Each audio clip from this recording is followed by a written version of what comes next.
Hello दोस्तों, मैं नकुल कुमार सिंह आप सभी को अपने YouTube channel station master Nakul Singh पर स्वागत करता हूं। आज का पहला क्वेश्चन है, त्रिपुरी संकट की समाप्ति के बाद कांग्रेस का अध्यक्ष किसे बनाया गया था? तो त्रिपुरी संकट की समाप्ति के बाद कांग्रेस का अध्यक्ष पद राजेंद्र प्रसाद ने संभाला था। 1939 में महात्मा गांधी द्वारा प्रस्तावित उम्मीदवार पटाभी सीतारामैया को हराकर सुभाष चंद्र बोस ने कांग्रेस के अध्यक्ष चुने गए, जिसके कारण महात्मा गांधी नाराज हो गए।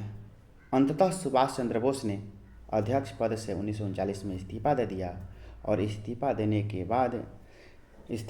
के बाद उन्होंने 1939 में एक पार्टी की स्थापना किया, जिस पार्टी का नाम था फॉरवर्ड ब्लॉक पार्टी। तो याद रखेंगे, तो 1939 में सुभाष चंद्र बोस ने कांग्रेस से इस्तीफा देने के बाद एक पार्टी की स्थापना किया था, जिसका नाम क्या था? Forward block party. याद रखेंगे, त्रिपुरी है कहाँ? तो मध्य प्रदेश में स्थित है। त्रिपुरी कहाँ है? मध्य प्रदेश में स्थित है। 1939 से पहले 1938 में हरिपुरा में कांग्रेस का सम्मेलन हुआ था, जिसकी अध्यक्षता सुभाष चंद्र बोस ने किया था। तो याद में रखेंगे, 1938 में कहाँ हुआ था? हरिपुरा में हुआ था। हरिपुरा कहाँ है? गुजरात में, जिसकी अध्यक्षता सुभाष चंद्र बोस ने किया था। वही कहेगा कि त्रिपुरी कहाँ है? मध्य प्रदेश में है। ठीक है, कहाँ है? मध्य प्रदेश है। और त्रिपुरी घटना के संकट के बाद कांग्रेस का अध्यक्ष पद किसने संभाला था? राजेंद्र प्रसाद ने संभाला था। अगला क्वेश्चन है, ऋतुएं क्यों होती हैं? ऋतुएं क्यों होती हैं? तो ऋतु की बात करते हैं। ऋतुएं क्यों होती हैं? पहला, ऋतुएं क्यों होती हैं? तो पृथ्वी के सूरज के चारों ओर परिक्रमण के कारण ही ऋतु परिवर्तन होता है। याद रखेंगे, ऋतु क्यों होती है? तो पृथ्वी के सूरज के चारों ओर परिक्रमण के कारण क्या होती है? ऋतु परिवर्तन होता है। इसे हम लोग वार्षिक गति भी कहते हैं। तो याद रखेंगे, पृथ्वी के सूरज के चारों ओर परिक्रमण को हम लोग क्या कहते हैं? वार्षिक गति भी कहते हैं, जिसके कारण ऋतु परिवर्तन होता है। पृथ्वी सूरज की एक परिक्रमा पूरा करने में 365 दिन 5 घंटा 48 मिनट 46 सेकंड लगाता है। तो याद रखेंगे, पृथ्वी सूरज के एक परिक्रमा पूरा करता है, उसे हम लोग क्या कहते हैं? वार्षिक गति कहते हैं। और जिसके कारण क्या होती हैं? ऋतु परिवर्तन होती है। और सूरज का एक परिक्रमा पूरा करने में पृथ्वी को 365 दिन 5 घंटा 48 मिनट 46 सेकंड लगता है। पृथ्वी और सूरज के बीच कहेगा सबसे कम दूरी किस दिन होता है? तो 3 जनवरी को होता है। पृथ्वी और सूरज आपस में सबसे नज़दीक कब होते हैं? 3 जनवरी को, जिसे हम लोग क्या कहते हैं? जिसे हम लोग अपसौर कहते हैं। जिसे हम लोग क्या कहते हैं? उपसौर कहते हैं। उसे क्या कहते हैं? उपसौर कहते हैं। इंग्लिश में बात करेंगे तो पेरीहिलियन कहते हैं। क्या कहते हैं? पेरीहिलियन कहा जाता है। तो पृथ्वी और सूर्य के बीच सबसे कम दूरी कितने तारीख को? 3 जनवरी को होता है, जिसे हम लोग उपसौर कहते हैं। इंग्लिश में पेरीहिलियन कहा जाता है। और सूर्य और पृथ्वी के बीच सबसे अधिक दूरी की बात करें तो 4 जुलाई को होती है, जिसे हम लोग अपसौर या एपीहिलियन कहा जाता है। अगर क्वेश्चन कहा दे कि दिन और रात, पृथ्वी पर दिन और रात का होना किसके कारण है? तो पृथ्वी के घूर्णन या परिभ्रमण के कारण होता है। याद रखेंगे, पृथ्वी के घूर्णन और परिभ्रमण के कारण, यानी अपने अक्ष पर घूर्णन करता है, परिभ्रमण करता है, जिसके कारण क्या होता है? दिन और रात होता है। जिसके कारण क्या होता है? दिन और रात होता है। लेकिन क्वेश्चन कहेगा दिन और रात का छोटा बड़ा होना किसके कारण? तो पृथ्वी को अपने अक्ष पर झुकी होने के कारण। यहाँ 3 क्वेश्चन। ऋतु परिवर्तन कहेगा तो पृथ्वी को सूरज के चारों ओर परिक्रमण के कारण। अगर कहेगा दिन रात का होना तो पृथ्वी के घूर्णन के कारण या परिभ्रमण के कारण। इसी को हम लोग दैनिक गति कहते हैं। अगर क्वेश्चन कहेगा कि दिन रात का छोटा बड़ा होना किसके कारण? तो पृथ्वी को अपने अक्ष पर झुकी होने के कारण। अगला क्वेश्चन हम लोग का है, निम्न तत्वों में से कौन भूपर्पट्टी में क्रमशः अधिकतम व न्यूनतम मात्रा में पाए जाते हैं? याद रखेंगे, कि भूपर्पट्टी का मतलब कहता है कि पृथ्वी के ऊपरी परत पर सबसे अधिक और सबसे कम मात्रा में कौन सा तत्व पाए जाते हैं। तो सबसे अधिक मात्रा व भूपर्पट्टी की बात करें तो उसमें पाया जाता है ऑक्सीजन। कितना कौन पाया जाता है? ऑक्सीजन। अगर कहेगा कि धातु में सबसे अधिक क्या पाया जाता है तब एल्युमिनियम। अगर कहेगा अधातु में सबसे अधिक क्या पाया जाता है तो ऑक्सीजन। क्या पाया जाता है? ऑक्सीजन पाया जाता है। और ऑक्सीजन के बाद दूसरा स्थान पर सबसे अधिक सिलिका पाया जाता है। यानी याद रखेंगे भूपर्पट्टी पर तत्वों का क्रम में सबसे पहला हो जाएगा ऑक्सीजन, दूसरा होगा सिलिका, तीसरा होगा एल्युमिनियम, चौथा होगा लोहा, पांचवा होगा कैल्शियम, छठा होगा सोडियम, सातवां होगा पोटेशियम और सातवां होगा मैग्नीशियम। यानी बात करें कि सबसे अधिक क्या होता है तो सबसे अधिक भूपर्पट्टी पर कहेगा तो ऑक्सीजन और सबसे कम कहेगा तो मैग्नीशियम होता है। सबसे कम कौन होता है? मैग्नीशियम होता है। तो याद रखेंगे कि इसका कोड होता है ऑक्सीयलो कैसेपो में। अगला क्वेश्चन है कि संविधान के प्रस्तावना सभी भारतीय नागरिकों को निम्न में से कौन सा एक उपलब्ध कराने के लिए वादा नहीं करता। यानी संविधान का जो प्रस्तावना है, जो ऑप्शन में दिया गया उनमें से क्या चीज़ उपलब्ध कराने का वादा नहीं करता है। तो सामाजिक न्याय की बात किया है। हमारे प्रस्तावना में 3 प्रकार के न्याय की बात किया गया, आगे चर्चा करेंगे। राजनीतिक न्याय की भी बात किया गया है। 5 प्रकार के स्वतंत्रता की बात किया गया है जिसमें विचार की स्वतंत्रता है, ये भी सही है। पूजा की समानता की बात नहीं किया गया है। पूजा की स्वतंत्रता की बात किया गया है लेकिन पूजा की समानता की बात नहीं किया गया है, इसलिए ऑप्शन नंबर क्या हो जाएगा? डी की बात करेंगे। अब प्रस्तावना की बात करते हैं। प्रस्तावना 13 दिसंबर 1946 को संविधान सभा में जवाहरलाल नेहरू के द्वारा पेश किया गया। तो याद रखेंगे कि प्रस्तावना किसके द्वारा पेश किया गया था तो जवाहरलाल नेहरू के द्वारा। कब? 13 दिसंबर 1946 को, जिसे संविधान सभा के द्वारा 22 जनवरी 1947 को क्या कर लिया गया? स्वीकार कर लिया गया। तो याद रखेंगे कि प्रस्तावना को संविधान सभा के द्वारा 22 जनवरी 1947 को स्वीकार कर लिया गया, जिसे जवाहरलाल नेहरू के द्वारा 13 दिसंबर 1946 को क्या किया गया? प्रस्तुत किया गया था। अगला बात करते हैं तो प्रस्तावना को भारतीय संविधान का दर्शन कहा जाता है, आत्मा कहा जाता है, हृदय कहा जाता है, निचोड़ कहा जाता है, सार कहा जाता है, कुंजी कहा जाता है। इस सब प्रस्तावना कहा जाता है। ठीक है। अगर कहा जाए प्रस्तावना में कुल कितने प्रकार की न्याय की बात है तो 3 प्रकार के न्याय की बात है। सामाजिक न्याय, आर्थिक न्याय और राजनीतिक न्याय। कुल कितने प्रकार के न्याय की बात है? 3 प्रकार के न्याय की बात है, सामाजिक, आर्थिक, राजनीतिक। याद रखें प्रस्तावना में कुल कितने प्रकार का? 3 प्रकार के न्याय, सामाजिक, आर्थिक, राजनीतिक। वही कहेगा प्रस्तावना में कुल कितने प्रकार की स्वतंत्रता की बात किया गया है तो विचार की स्वतंत्रता पहला, अभिव्यक्ति की स्वतंत्रता, विश्वास की स्वतंत्रता, धर्म की स्वतंत्रता और उपासना की स्वतंत्रता। ये कुल कितने प्रकार के? यानी पहला है विचार, दूसरा है अभिव्यक्ति, तीसरा है विश्वास, चौथा है धर्म और पांचवा है उपासना। कुल 5 प्रकार की स्वतंत्रता की बात किया गया है। और 2 प्रकार के प्रतिष्ठा की बात किया गया है। कहेगा कि समान अवसर की समानता, समान प्रतिष्ठा और अवसर में समानता की बात किया है। यानी प्रस्तावना में कुल कितने प्रकार की समानता की बात किया गया है तो प्रतिष्ठा और अवसर में समानता की बात किया गया है। अगला हमारा क्वेश्चन होगा,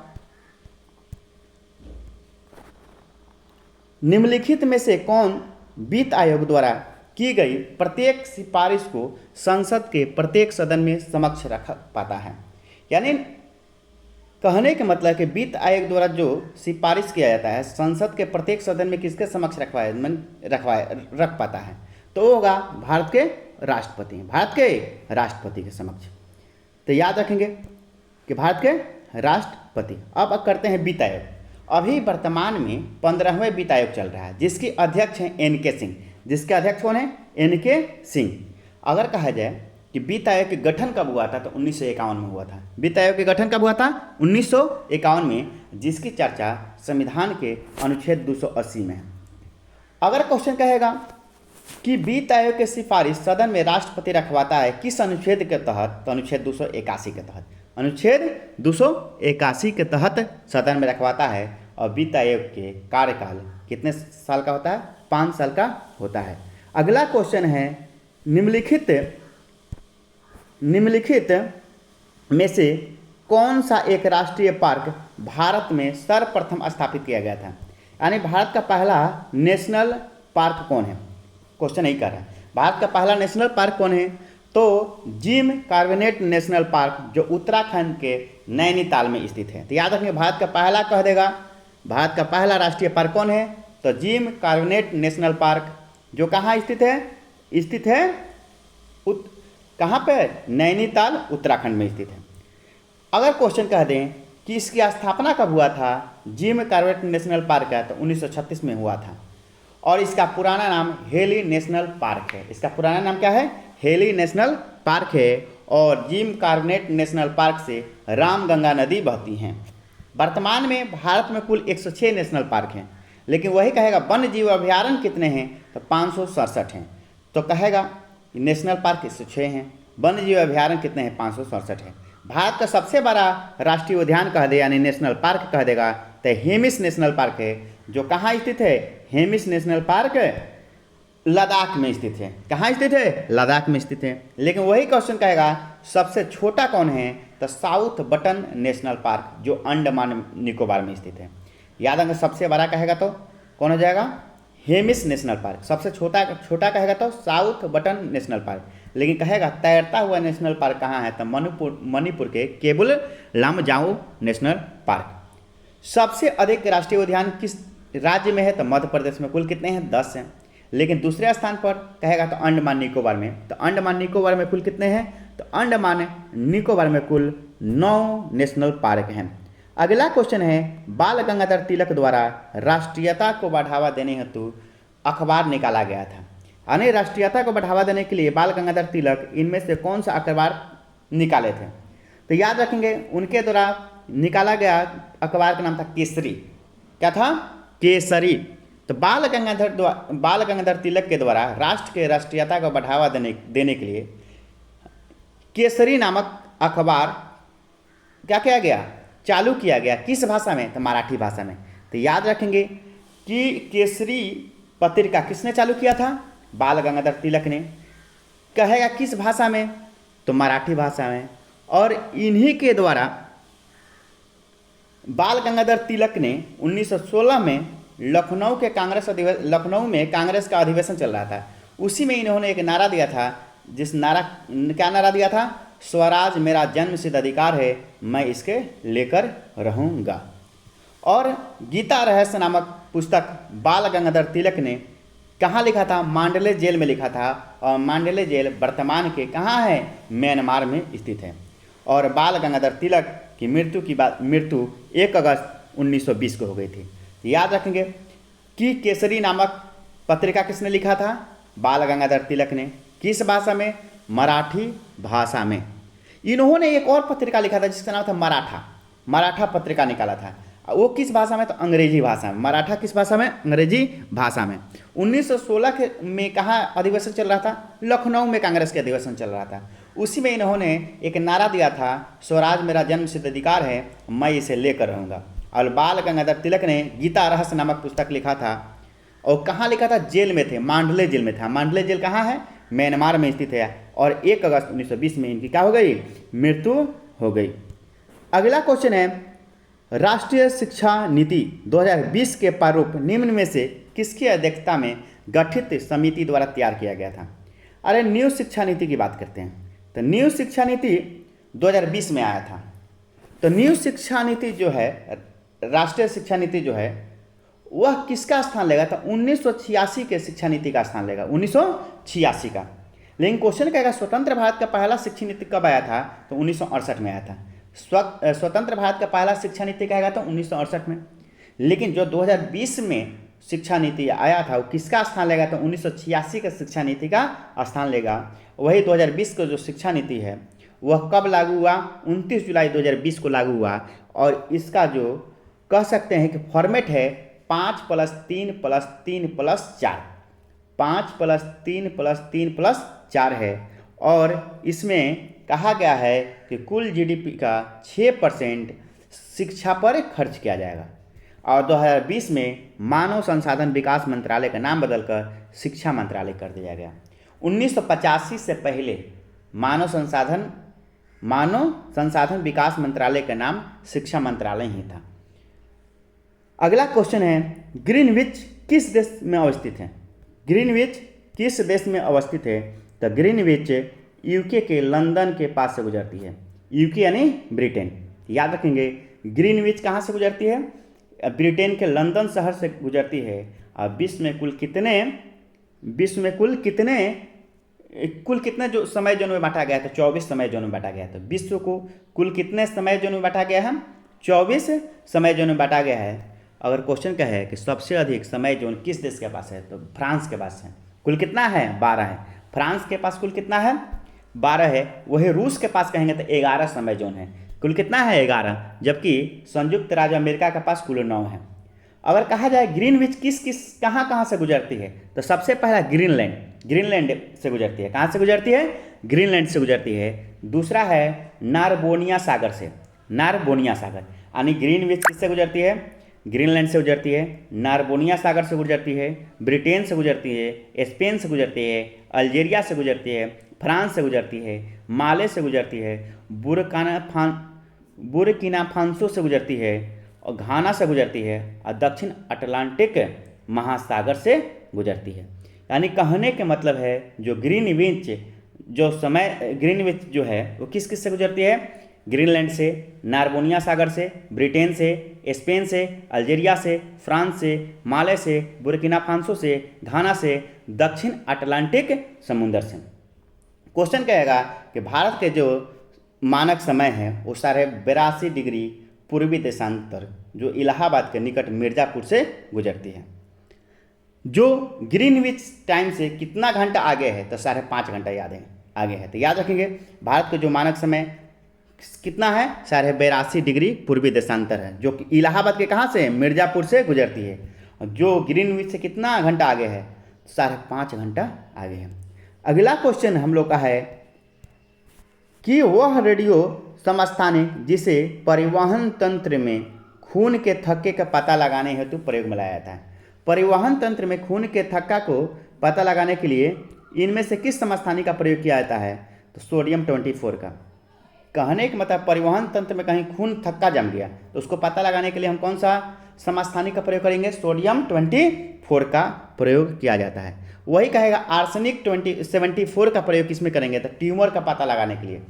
ट्यूमर का पता लगाने के लिए आर्सेनिक 74 का प्रयोग करेंगे। कैंसर का पता लगाने के लिए कोबाल्ट 60 का प्रयोग करेंगे। वही घेघा रोग को उपचार के लिए आयोडीन 133 का प्रयोग किया जाता है। अगला क्वेश्चन हम लोग का है माइंड मास्टर पुस्तक किसके द्वारा लिखा गया था? तो माइंड मास्टर पुस्तक विश्वनाथन आनंद के द्वारा लिखा गया था। विश्वनाथन आनंद के द्वारा लिखा गया था और विश्वनाथन आनंद को 1985 में अर्जुन पुरस्कार मिला था। 1991-92 में राजीव गांधी पुरस्कार मिला था और भारत का पहला राजीव गांधी पुरस्कार इन्हीं को मिला था। किसे? विश्वनाथन आनंद को मिला था। वही कहेगा 1987 में पद्म श्री पुरस्कार, 2000 में पद्म भूषण और 2007 में पद्म विभूषण से क्या किया गया? सम्मानित किया गया है।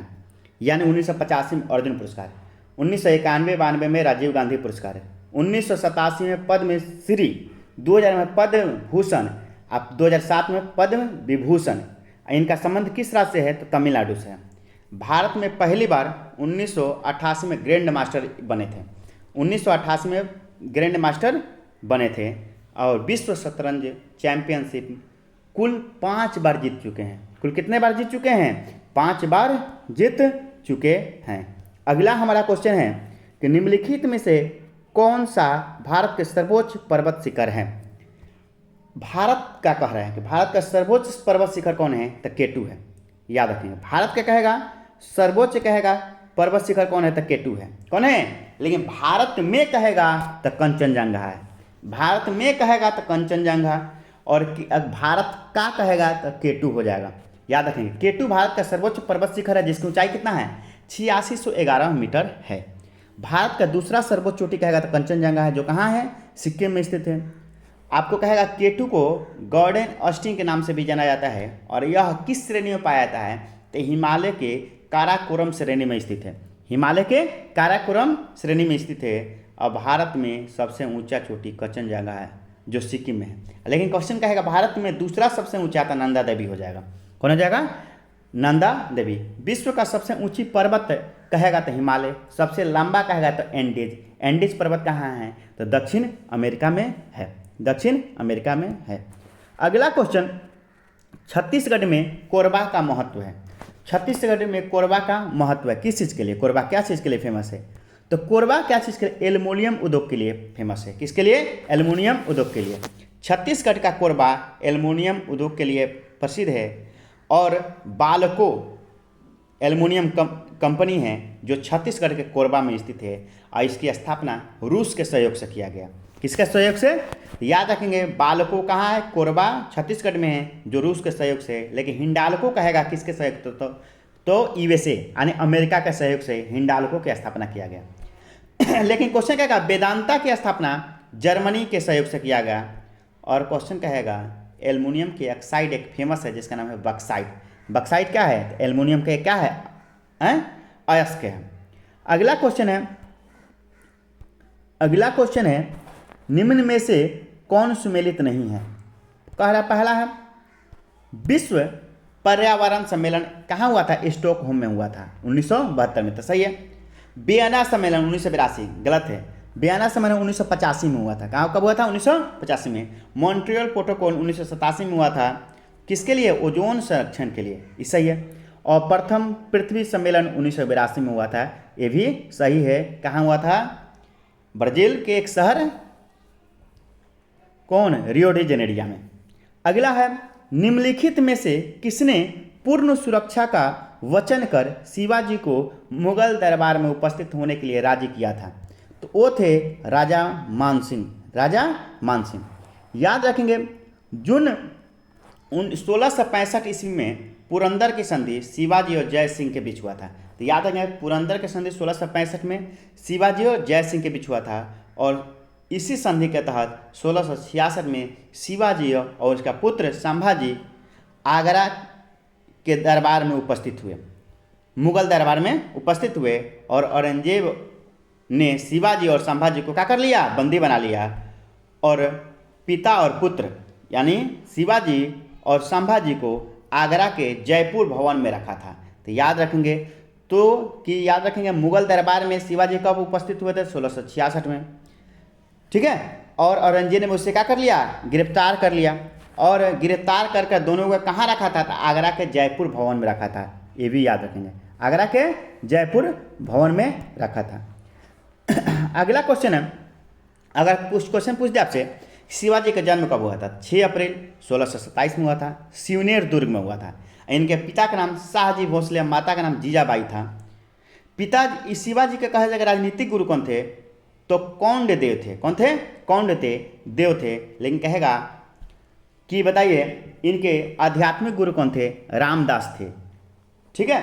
अगर क्वेश्चन कहेगा कि शिवाजी सर्वप्रथम आक्रमण कहाँ किए थे? तो 1644 में। 1644 में कहाँ किए थे? बिरजापुर के तोरण नामक पहाड़ी पर किए थे और उसे क्या कर लिया? अपने अधिकार में कर लिया, उसे अपने अधिकार में कर लिया। अगर आपसे क्वेश्चन कह देगा कि रायगढ़ को शिवाजी ने कब अपना राजधानी बनाया था? तो 1656 में। 1656 में रायगढ़ को क्या बनाया था? अपना राजधानी बनाया था। और 1659 में शिवाजी ने अफजल खान की हत्या कर दी थी, जो शिवाजी की हत्या करने के लिए आया था। वही क्वेश्चन कहेगा शिवाजी ने सूरत को 2 बार लूटा था, 1664 और 1670 में। 5 जून 1674 में शिवाजी ने रायगढ़ में बनारस के प्रसिद्ध विद्वान श्री गंगा भट्ट द्वारा अपना राज्याभिषेक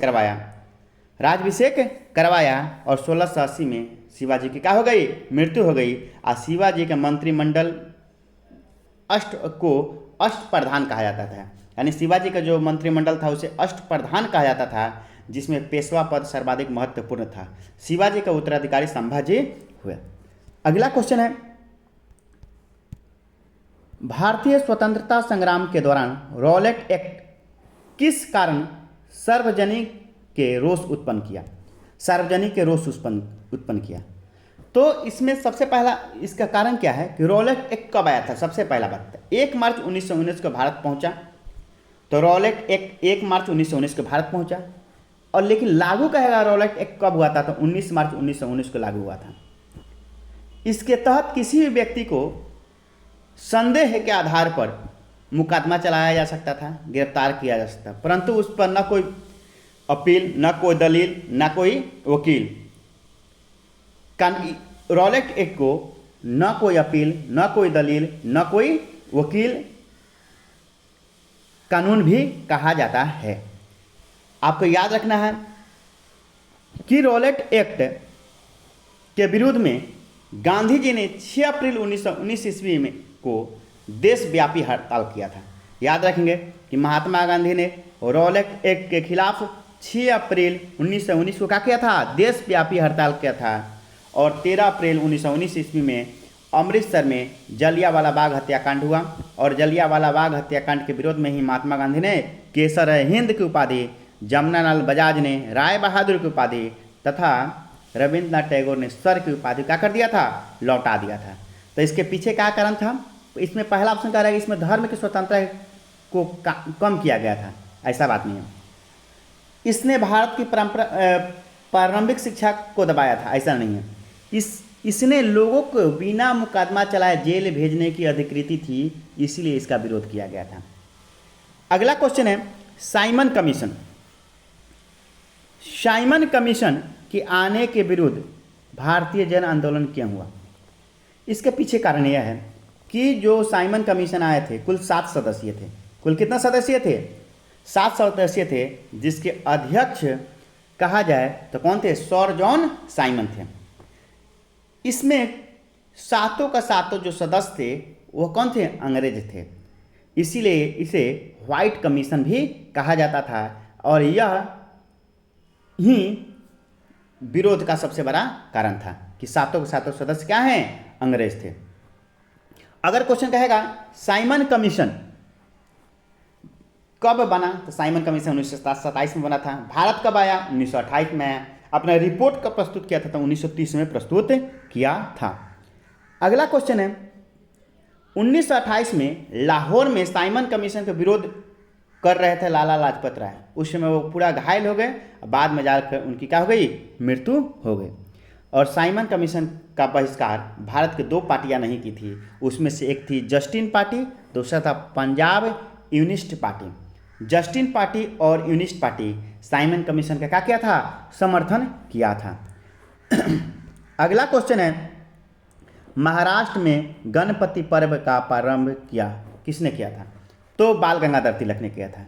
किसने किया था? बाल गंगाधर तिलक ने किया था गणपति पर्व का शुभारंभ। कब? 1893 में। वही 1895 में शिवा उत्सव मनाने की क्या किया? घोषणा किया। तो 1893 में गणपति पर्व और 1895 में शिवाजी उत्सव मनाने की घोषणा किया। और बाल गंगाधर तिलक को वैलेंटाइन सिरोल ने उनकी एक पुस्तक थी अनरेस्ट इंडिया, उसमें भारत का शांति का जनक कहा है। तो क्वेश्चन क्या है, भारत का शांति का जनक किसे कहा गया है? बाल गंगाधर तिलक को। किसने कहा था? वैलेंटाइन सिरोल। और वैलेंटाइन सिरोल का एक पुस्तक था अनरेस्ट इंडिया, उसी में इस बात की चर्चा किया गया था। अगला क्वेश्चन है जब मृदु स्टील का उच्च तापमान पर गर्म किया जाता है तो अचानक पानी में जब मृदु स्टील का उच्च तापमान पर गर्म किया जाता है और अचानक पानी में ठंडक किया जाता है तो कठोर तथा भंगुर हो जाता है। यह प्रक्रिया क्या कहलाता है? तो टेम्परिंग कहलाता है। क्या कहलाता है? टेम्परिंग। मैंने अचानक गर्म करना और तुरंत अचानक क्या कर देना? ठंडा कर देना, हाँ, जिसके कारण कठोर और भंगुर हो जाता है। इसमें क्या कहते हैं? टेम्परिंग कहा जाता है। अगला क्वेश्चन है कि चाबहार बंदरगाह परियोजना भारत द्वारा किस देश में विकसित किया गया? तो ईरान में विकसित किया जा रहा है।